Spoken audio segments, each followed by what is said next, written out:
for joining us this morning. This is part of our ongoing webinar series, and it will be archived on our website once it's over.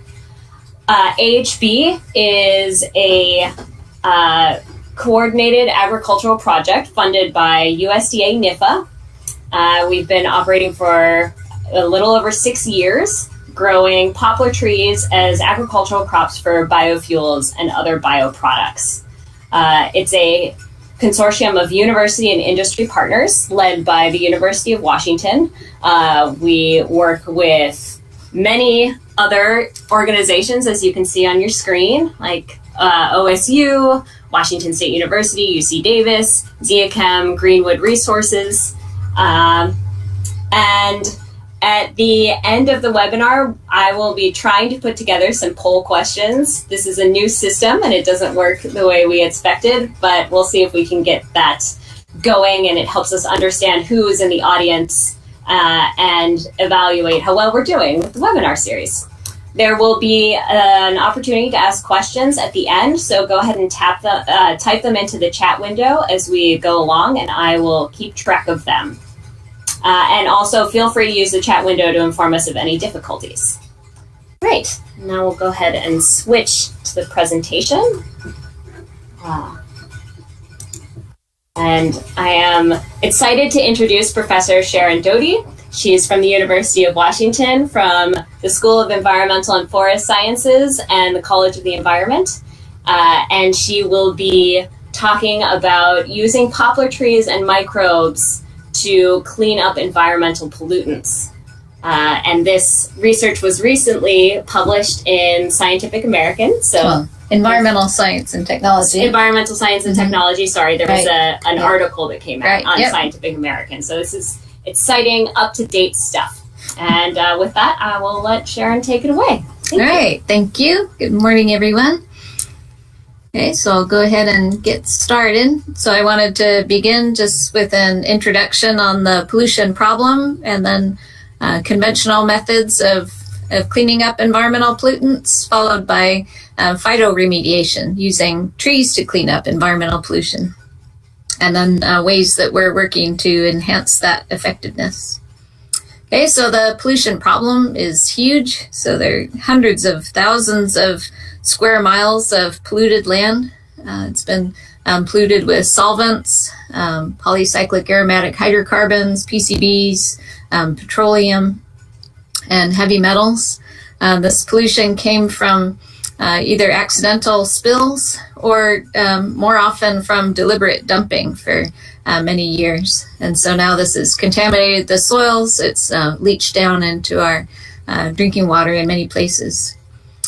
It's financially a huge issue as well. So about $6 to $8 billion are spent annually in the United States, but also worldwide around $25 to $50 billion.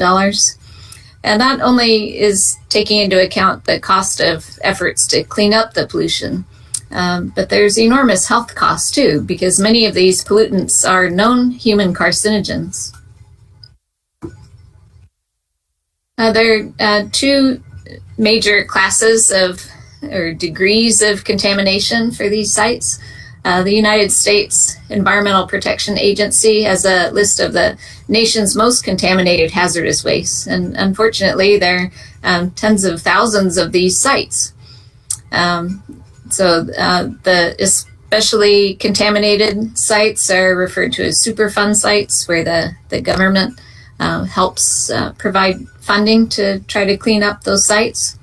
However, there are many what are called brownfield sites, and these are sites where they're not receiving federal funds to clean them up, and it's so expensive to do the conventional methods of remediation that most of these sites are just abandoned, or they're just monitored and they're not cleaned up. So these conventional methods of remediation I mentioned involve several different practices. One of the most common for contaminated soils is excavation of the contaminated soil to another site, followed by just indefinite storage as hazardous waste. Another common method is capping, where the contaminated area is just covered up, either with another layer of soil or with concrete, things like that. Soil washing is another method where it involves excavation and then washing the soil to try to remove the pollution and then putting it back. And a fourth way to deal with contaminated soils is incineration, where they just burn the soil trying to get the pollutants out, and so then that enters the air. If the contamination is in water, drinking water, it's usually dealt with by what's called pump and treat. So that it's used with these electricity-driven wells, pump up the water, and then it goes through a holding tank, and then a water treatment system to get the clean water. Another is air sparging. If the pollutant has a volatile phase, then they can do these treatments to get it out of the water and into the air. There are a number of chemical treatments, such as adding oxidants to react with the pollutant to make it convert into a non-hazardous form. All of these methods are quite expensive, and many of them are also simply moving the pollution from one site to another site, so not actually solving the problem. A common other method for remediation is called bioremediation, and this is where bacteria known to be able to degrade the pollutant is added directly to the site.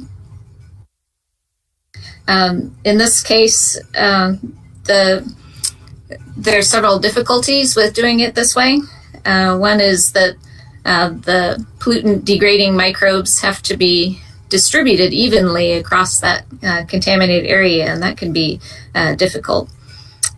It's also necessary to add carbon sources, so it's supplemented with things like molasses, also buffers to get it to the correct pH, and adjusting the oxygen if it's an anaerobic versus aerobic pathway that's needed to metabolize the pollutant. Another difficulty is that it's hard to monitor the health and stability of the microbe. There's a lot of competition with other soil microbes. And so although all of these methods have been shown to be effective and fast, they're expensive and they do have difficulties. So phytoremediation, on the other hand, is using trees to clean up environmental pollutants, trees and other plants. And it's using the plant's natural abilities to take up chemicals from the soil and groundwater, and also from air, which is something that the conventional methods don't do. Trees have really extensive root systems, and so even deep roots going down to about 3 meters. And also they can remediate both organic and inorganic pollutants using different ways. A common tree species that's used, there are actually a whole family of plants that are used for phytoremediation, is the Salicaceae family.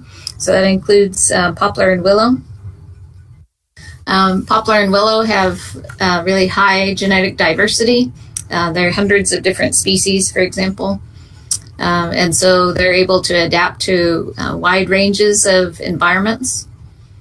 Poplar and willow can both colonize nutrient-poor sites. They're in nature, they're pioneering species, so they're early successional pioneer species, so they're able to colonize just really poor substrates.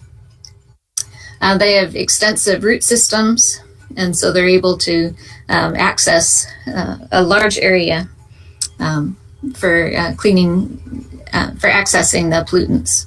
They also have a high wildlife value, so willow thickets, for example, are homes to many birds. They grow very rapidly. with poplar trees. They can grow about 10 feet per year under good conditions. And willow is considered the least expensive woody plant to grow. In both cases with poplar and willow, all that's needed is to simply plant a dormant stick into the ground.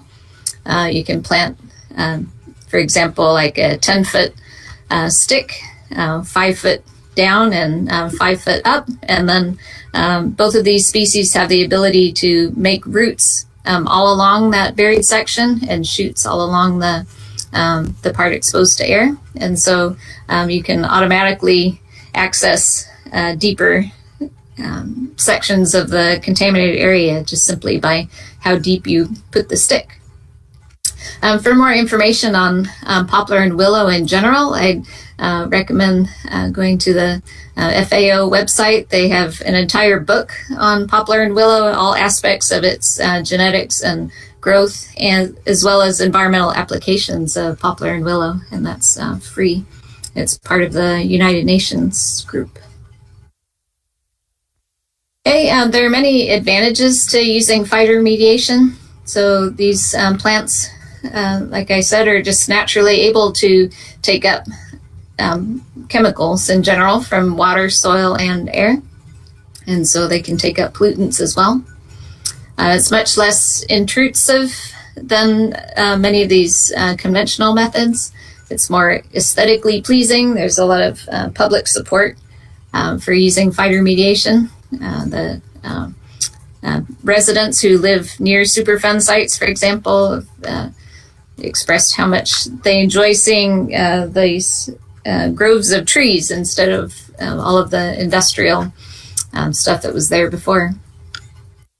A huge benefit is that it's so much cheaper to use phytoremediation rather than these conventional methods. So it is basically just sticking the sticks in the ground, and then sometimes the irrigation system is needed, but it can be much, much cheaper than the other ways.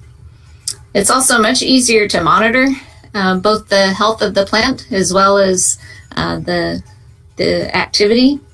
So, for example, if a grove of poplar trees are planted over a contaminated site, it becomes very obvious where the hot spots of the contaminant are, because you'll see an area where a bunch of the trees are in poor condition. So then you can easily spot that and replace those trees with other trees, or focus in on that, or maybe just excavate that spot. So that's a huge advantage over the conventional method, which would be a whole series of monitoring wells all over the site. It's also easier to monitor the chemical itself because the plants would be taking up that chemical. It can go into the leaves, and so you can assess the progress by testing the leaves over time. Another benefit is the soil stabilization. So the trees are able to hold on to that contaminated soil in that area. So basically erosion control, soil stabilization, so that wind won't just carry that contaminated dust offsite into the neighborhood. Other advantages of phytoremediation over the conventional methods is overall ecosystem services. So that includes carbon sequestration. So every time that we're planting trees, especially poplar and willow, then we're removing excess carbon dioxide from the environment, and it's sequestering that into biomass. And because these are long-lived perennials, the carbon is stored in the roots. And so even though leaves will fall off in the winter, the roots are still alive, and so a lot of carbon is still stored. So this is one of the benefits of poplar and willow. And then other ecosystem services just include this acting as riparian buffers, as erosion control, things like that.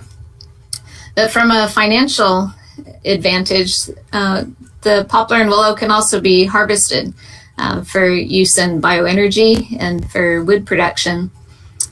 This photo here was from a site in Italy. So I'm part of the International Poplar Commission, and so we travel to many other countries and see how they're using poplar and willow. So this is showing a poplar tree going in to here where it's ground up into chips, and then these chips are used to they're incinerated, made into electricity that's running all of the buildings that's over there. And so they've combined phytoremediation of a contaminated area with energy production. Also, poplar can be used for wood products. So it's used for plywood production, for example, in China. And another aspect with phytoremediation of inorganic pollutants, so that's the metals, is sometimes there's the possibility of phytomining. So this has been used for nickel, for example.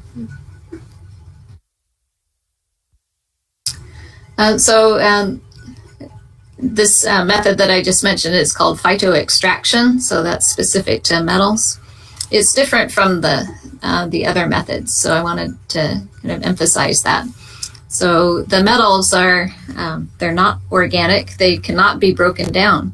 And so for phytoremediation of metals, the goal is for to get plants that will take up these metals and then translocate them to the above ground biomass so that you can coppice them, or that means take the above ground parts of the plant. And then this can be done annually, and it especially is effective with willow.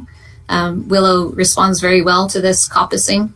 And so the idea is that over time you're getting all of that heavy metal, all of the inorganic pollutants out of the soil, and then it can be moved off site. So you would harvest it each year, usually dry it down. And that's similar to excavation in the sense that you still have hazardous waste, but the overall mass is vastly, vastly less using this method, where it's just basically the ash of the trees that contain that toxic metal, as opposed to scooping up all of that dirt. And then also the advantage of having this containment and soil stabilization. Other methods are more for the organic pollutants. Before I move on to that, this is an example of that method of phytoextraction. There's what's called Chinese brake fern. This is a hyperaccumulating plant. It's able to hyperaccumulate arsenic. And so this is an example of where it has become a business. So Eden Space is the company that does this work. It's a tropical plant, and so it works really well in Florida, where they had arsenic contaminated soils, and they could translocate that arsenic into the fronds, and then those are harvested and removed. And so then over time, the soil, in this case just somebody's backyard, is then cleaned up of that arsenic.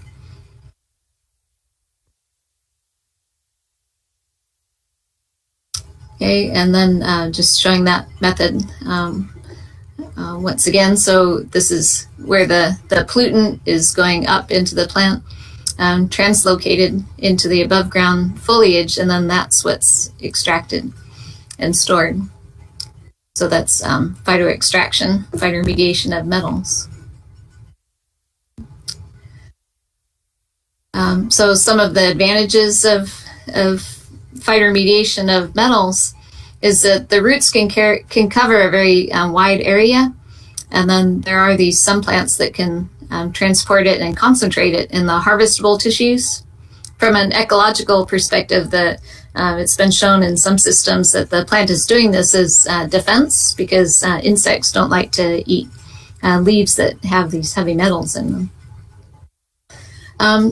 But then in terms of remediation, it seems like in many cases it would really be the only possible treatment when the contaminated area is so vast.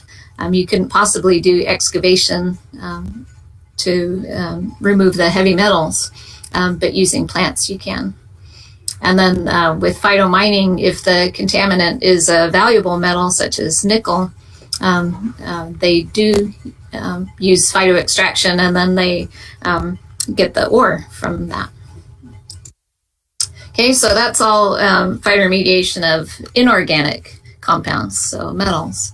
But there's also phytoremediation of organic chemicals, so that would include things like solvents, petroleum, BTEX, those sorts of chemicals. And in this case, the tree can take up and degrade those pollutants to harmless byproducts.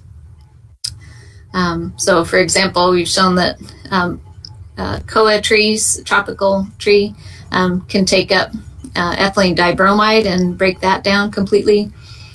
We've also shown that poplar trees, so these are poplar trees, believe it or not, little tiny poplar trees in culture. These can take up and fully degrade TCE, trichloroethylene. So the way that plants do this is, this is a diagram of a plant cell. And so the pollutant is taken up, and then there are three phases involved in degradation of this pollutant. So the first step, the rate limiting step, is this activation step. So it takes that, in this case, TCE, adds a hydroxyl group, and then it conjugates on a sugar molecule, and then that makes it less toxic. And then it's sequestered into the vacuole or the cell wall. And in the vacuole, over time, then the plant would be degrading that. So it's been shown, for example, with TCE by the late Professor Milt Gordon here at University of Washington, where I had the privilege of doing my postdoc. In his lab, they demonstrated that it is the tree itself that has this capability of degrading TCE. So that was this work where we used sterile poplar culture cells. So this is poplar too. So it's just poplar cells grown in culture, and then sterile poplar in these vessels. So we showed that the plant does have the enzymes to break these down. Okay, and so I've shown all of these different cases where phytoremediation can work, and trees do have these abilities to take up and deal with these pollutants. However, it's not used as extensively as we would hope, and there's several reasons for that. So one is that phytoremediation is considered to be too slow in multiple ways. One is the time for the tree to get established at a site and to reach the pollutant. And then also the time it takes to degrade that pollutant. So there's, as I said, there's this, that first step is rate limiting. So even though they have the enzymes and can degrade it, it just takes too long. Another major difficulty or challenge is many of these pollutants are phytotoxic, so they'll kill the plant. So even though they have the ability to take up and degrade some of these pollutants, if it's at too high of a concentration, then the plant can die.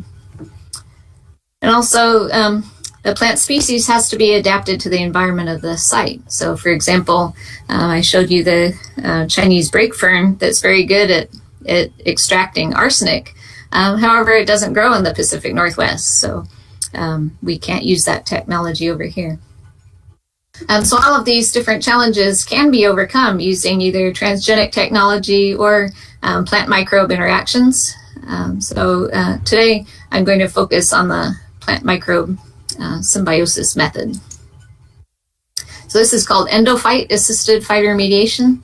Endophyte means within plants. So these are microorganisms that live within plants that are not pathogens, and they can help the plant in many different ways. In terms of phytoremediation, we're combining the benefits of using trees as well as using the strengths of microorganisms. So I told you about bioremediation, where we can add specific pollutant-degrading bacteria directly to the soil. However, there were difficulties in getting that evenly dispersed. By inoculating trees and then planting the trees at the site, then as the trees grow new roots, then these endophytes, these microbes, travel into the new tissue. So you don't have to be adding the microbe throughout the site. Just as the tree grows through the site, then the microbes go with it. So it's much, much easier. Another issue that I mentioned with bioremediation was competition with soil microbes. That's overcome by using this method because the microbes are safely within the trees. So they are not competing with the soil bacteria. So plants only let certain bacteria colonize within them because they have to, keep out plant pathogens, of course. And so this is a mutualistic relationship that's very specific. Okay, and so it overcomes that. And then another issue with bioremediation was the need to provide better carbon sources. Well, the tree is doing that for you for free. So the tree does photosynthesis, so it's converting carbon dioxide into sugars, just using energy from sunlight. And then it can be feeding the microbe these sugars. So it has many advantages for overcoming those challenges with bioremediation. And then you have all of those other benefits that I told you about phytoremediation, the soil stabilization, carbon sequestration, and being so much cheaper and easier. So another benefit of using endophytes is that they're an essential part of the plant microbiome. So it's become common knowledge now of how important the human microbiome is to our health. Well, for plants, I think the microbiome is even more important. And it's involved in so many different aspects for the plant to be healthy. So, for example, some of these endophytes can produce antimicrobial compounds. So they actually help protect their host from pathogens. They can produce plant hormones. So these endophytes produce auxins, and that can promote root growth. Some of the endophytes can even fix nitrogen. So they're taking nitrogen gas from the air and converting it into food for the plant, as well as providing other macronutrients. They're also involved in stress tolerance. So we'll go over a few of those examples here. So in my lab, I study the endophytes from poplar, mostly from wild poplar. And in its native environment, it's just growing in rocks and sand. So there's no soil or organic material. And so we've been showing that a lot of these microbes are providing this nitrogen, this essential nutrient for the plant. Poplar and willow are not legumes or actinorhizal plants, so they don't have root nodules. So what we've been showing is that the bacteria are within the plant body fixing nitrogen. And what's great about these microbes is that they have a really broad host range. So they also work with grasses and tomatoes and Douglas fir, very broad host range. So this is without the endophytes added, and this is with just one strain of an endophyte from poplar. Although there is we would imagine a cost to the plant to support this symbiosis, there's still a yield advantage in the end. So it really is increasing the overall fitness of the plant because we're even seeing increased fruit yield. So increased reproduction by having these superior endophytes. We've also found that they increase drought tolerance in poplar. So a little more details about that. So we can easily culture these endophytes from poplar, and we can tag them with fluorescent markers, so either GFP or RFP, and track them going through the plant. We found that these endophytes can colonize the vascular tissue of the plant, so they can move up and down through the plant. We can spray them on the leaves and they end up in the roots, for example, or we can inoculate the roots and they travel and end up in the leaves. So they're everywhere where the pollutant would be, for example. Okay, we found that many of these endophytes can increase the rooting of poplar. So in comparison to this, these controls, this is a poplar Populus trichocarpa Nisqually 1, the famous poplar clone that its genome was sequenced.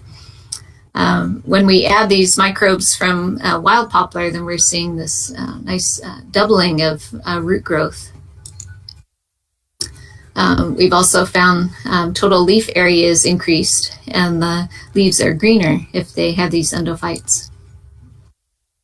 And then we also showed that nitrogen fixation in this hybrid poplar is increased by adding these microbes from wild poplar. As I mentioned, these endophytes from poplar do colonize an extremely broad range of species, so many agriculturally important plants, and also other tree species, including Douglas fir and western red cedar. Because they can colonize so many different species, it suggests that there's this ancient symbiosis that plants know that these are beneficial microbes and not plant pathogens. Okay, so I mentioned how these endophytes can produce rooting hormones, and so this is just an example of some Populus deltoides, which are often recalcitrant to rooting, but if they're given these endophytes, then you can see greatly increased rooting even outside of the pot. And it's stable too, so we can take cuttings from a plant like this, for example, and then the controls, and even a year later, put those in water, and then the ones that came from the inoculated plants root more. So it's a very stable long-term effect. And then it's also this broad host range. So this is looking at the grasses, the underside of the tray. And you can see really extensive rooting where the endophyte was added. And then this is Douglas fir. So we're seeing increased growth above ground and below ground. Some of the other benefits from the endophytes I mentioned was this ability to stop plant pathogens. So this is a fungus that would normally be growing outward in all directions, but the bacteria is able to secrete something to stop that. Also solubilizes phosphate, so makes that more bioavailable. This is more on that antifungal activity. So that's especially important for crop plants. And then I mentioned the drought tolerance. So this is hybrid poplar with the endophytes from wild poplar compared to hybrid poplar that still has microbes in it. This is not a sterile experiment by any means. This was done in a greenhouse. The advantage is these microbes that the poplar selected under natural conditions. So these are still alive even a whole month after without watering. Overall, it looks like the endophytes can reduce stress from the plant, the stress response. This is showing reactive oxygen species was reduced. And then also reduce mortality of conifers under drought conditions. So an issue with planting out trees is this establishment phase, this early establishment phase. And if before the trees are old enough to take care of themselves, there's a lot of mortality. But when they're given these endophytes, then there's a strong reduction in that mortality. So the reason why I'm bringing up all of this in a phytoremediation seminar is because all of these symbiotic traits are all relevant to phytoremediation success. So out in the field, they're going to be subjected to pathogens, and the soil is not going to be ideal, certainly, and there's a lot of stress involved in trying to grow and be established in a contaminated site. And so these endophytes have many different benefits that help the plant. But let's focus now on the phytoremediation aspect, so endophyte-assisted phytoremediation. We have several examples of success of this technology in my lab. So the first one I want to tell you about is with TCE. So it's trichloroethylene. It's one of the most common pollutants at Superfund sites. And in this case, we took poplar trees that had grown on a contaminated site, and my student Junwon Kang was selecting for the ones that endophytes from that poplar tree that could tolerate really high levels of TCE. So he did find one that not only tolerated that TCE, but rapidly degraded it. So this is looking at the TCE, and then this is looking at chloride ion. So it was completely dehalogenating this pollutant, breaking it down. So we just completed a field trial of endophyte-assisted phytoremediation of TCE at a real site. So it's a Superfund site in the Silicon Valley of California. This is what the NASA Ames research area. So they were allowing us to do a controlled experiment. So we had rows of trees that were either inoculated with our strain, PDN3, or left uninoculated. So NASA is just, the site is on NASA's property, but they weren't the ones who contaminated it. It was a legacy contaminant, and it's a plume that's underneath that area. So it became quite clear that the endophyte was strongly helping phytoremediation. It was helping with that issue I mentioned about phytotoxicity. So these are the control trees that are much yellower. They're stunted in comparison to the ones that received this one strain. The way the site was established was simply with dipping the hardwood cuttings into the culture of the bacteria and then planted out. So it was, we found that it was stable even after 3 years. I was able to re-isolate the strain.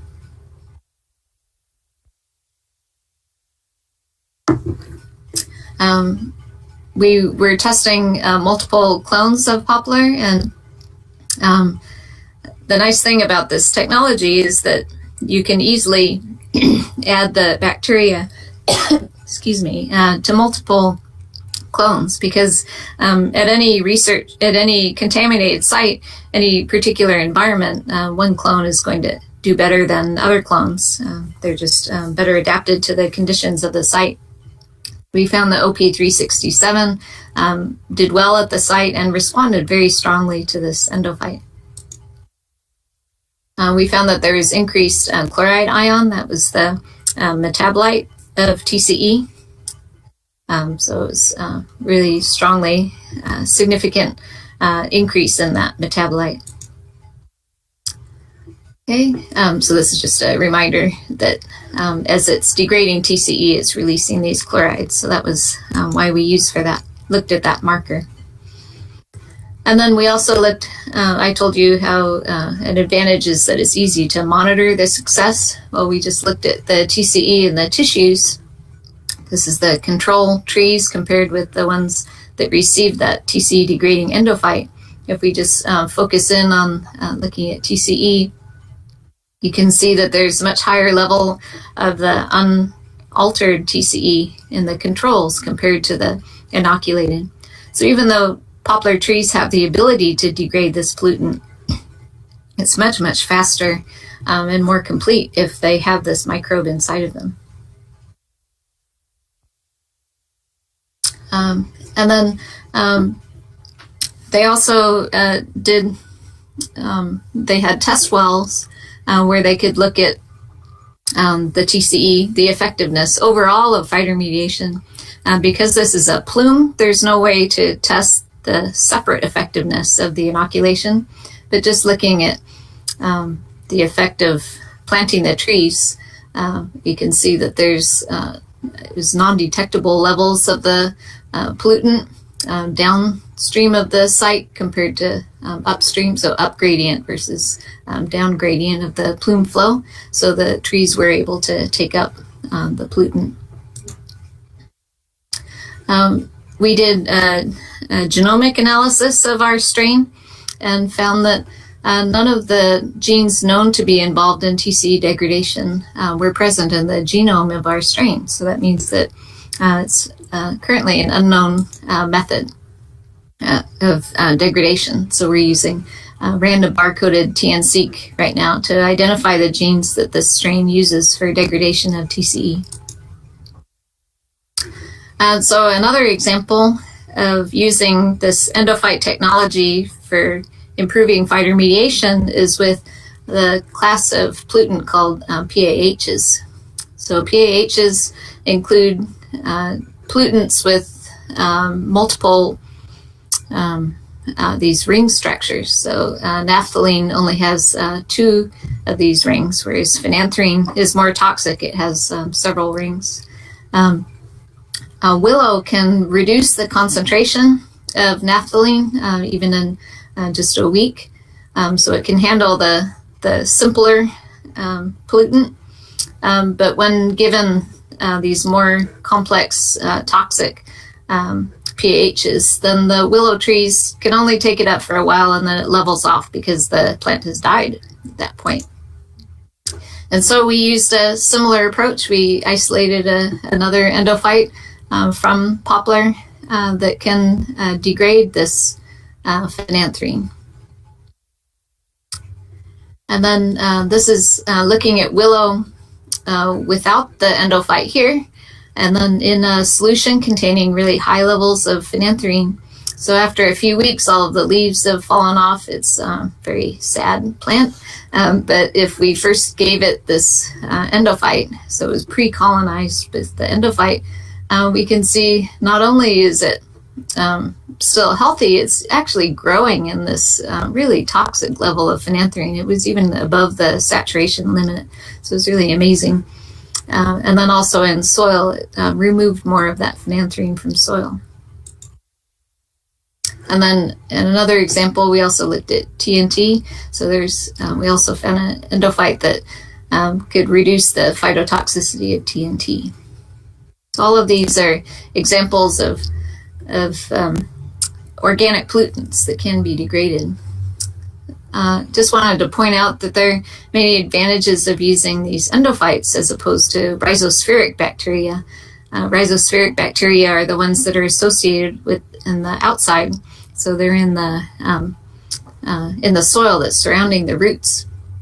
But rhizospheric bacteria would have to be competing with other soil bacteria, and again, these endophytes are within the plant, so they don't have that issue, and they're much more stable. So with that, our field trial, that was 3 years later, and it was still associated with the trees.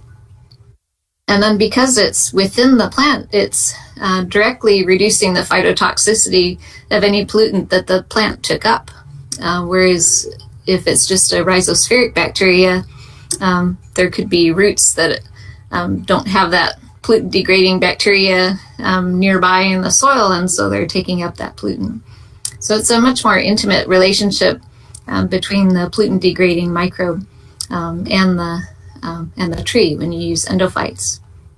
There are multiple mechanisms of plant protection, so it can be directly degrading that pollutant in the case of these organic pollutants, but it's also helping with overall reduction in stress, like the reactive oxygen species, and also helping with increasing rooting.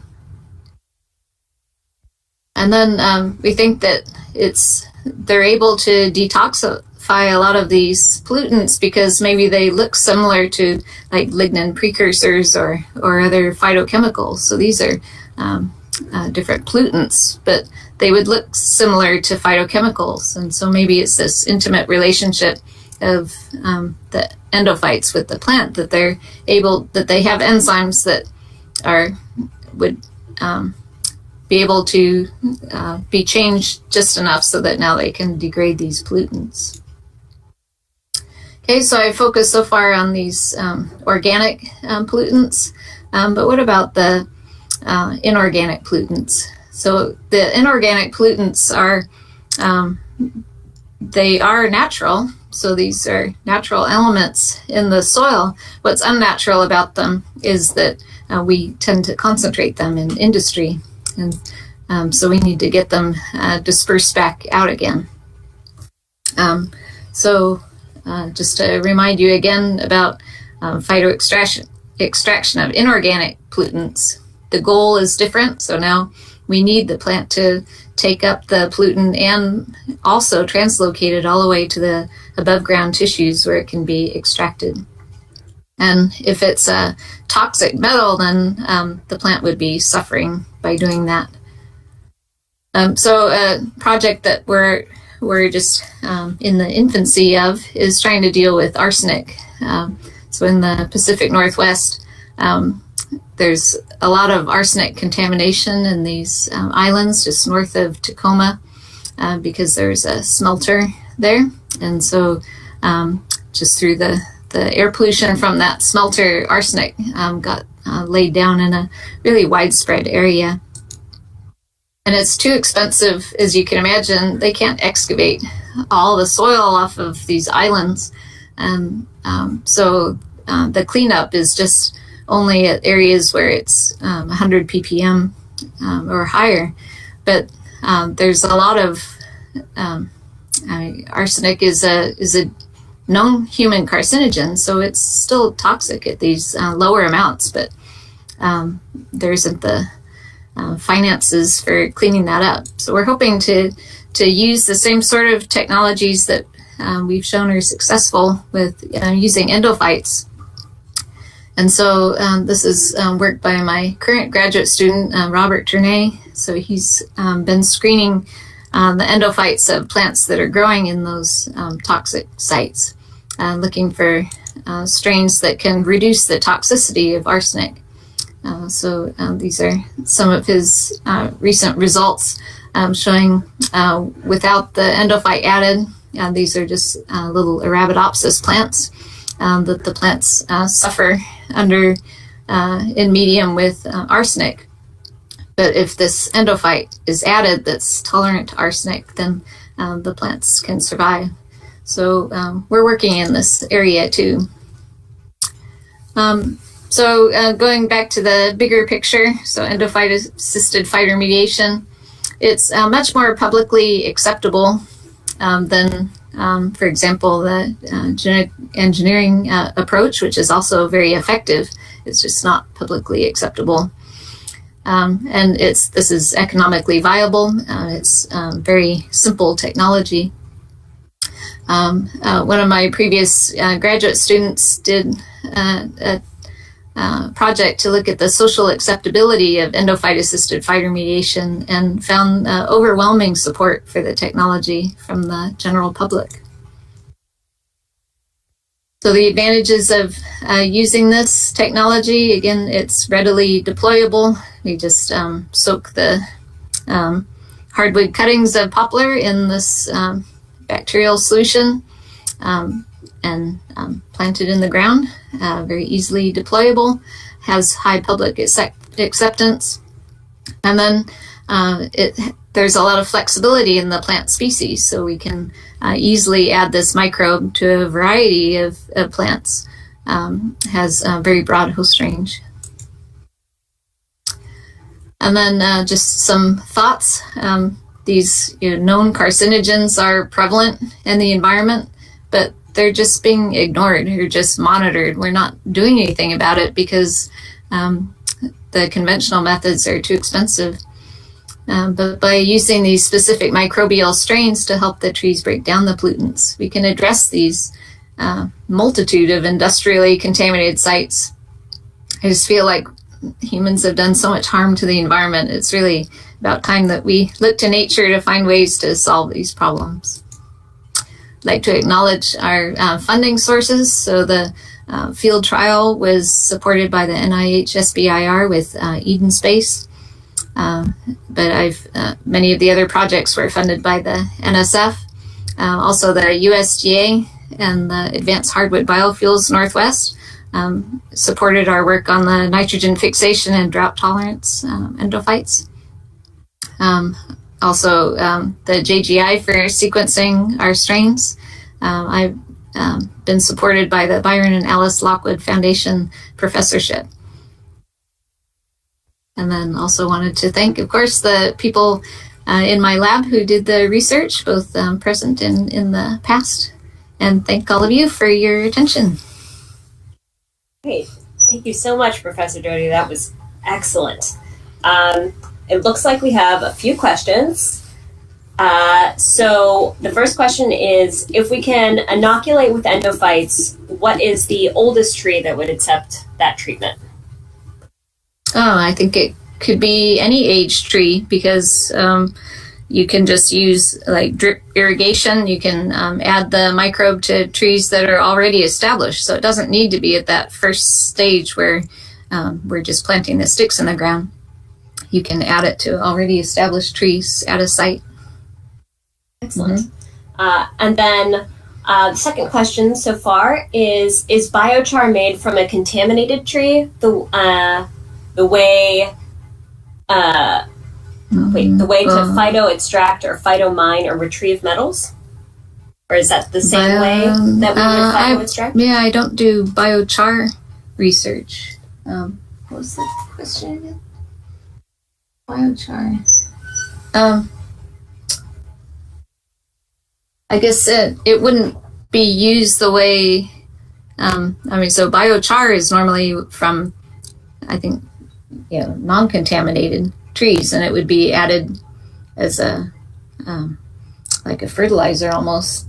So that would be different. So with this, so the phytoextraction, it would be like ash, and that would be hazardous waste. So it's not something that you would reapply anywhere. So that would be stored, but it's overall less mass than if you excavated the soil. Okay. And then next question is, how does poplar compare to other plants in the ability to do phytoremediation? There aren't many experiments that I've seen that directly compare the two. Poplar has so many advantages in terms of being able to grow so fast and take up these pollutants that seems to be the tree of choice for these environmental applications.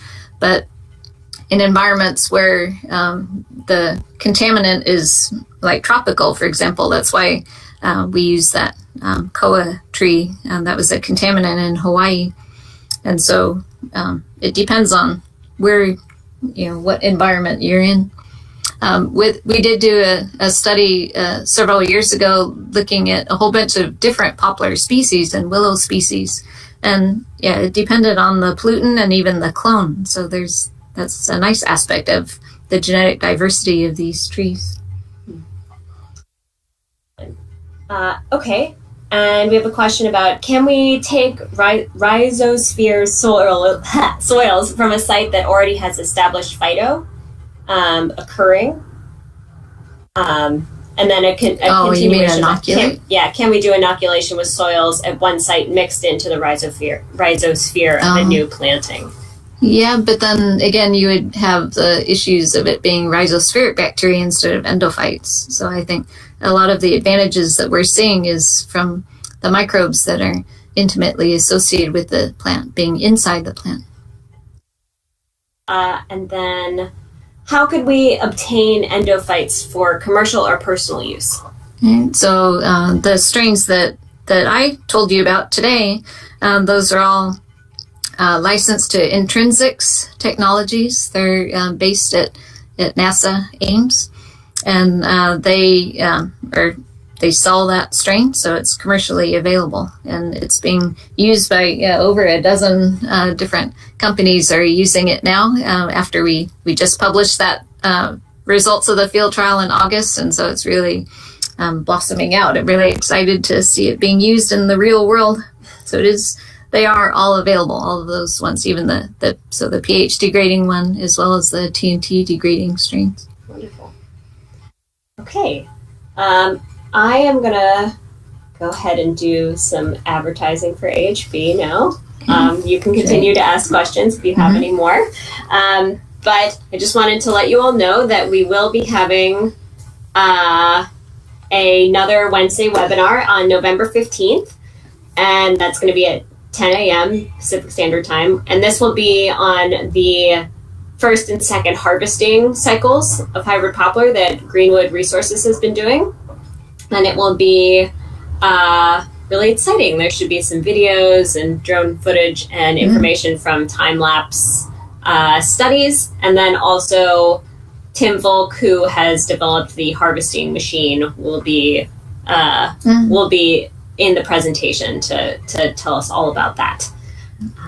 Okay, one more question has come in. So where in California is the field trial? So NASA Ames is in the South Bay, so San Francisco Bay area. Right. And then I'm going to try to do some poll questions.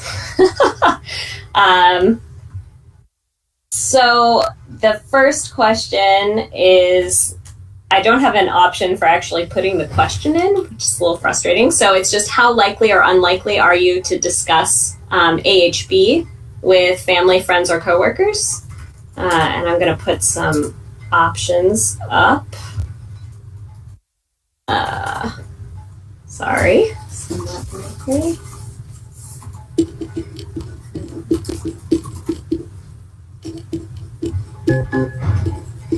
Publish. Oh, wait. Sorry. That didn't work. Let's try this again. Sorry, new technology we're trying out this time. Yes. It's not super user-friendly.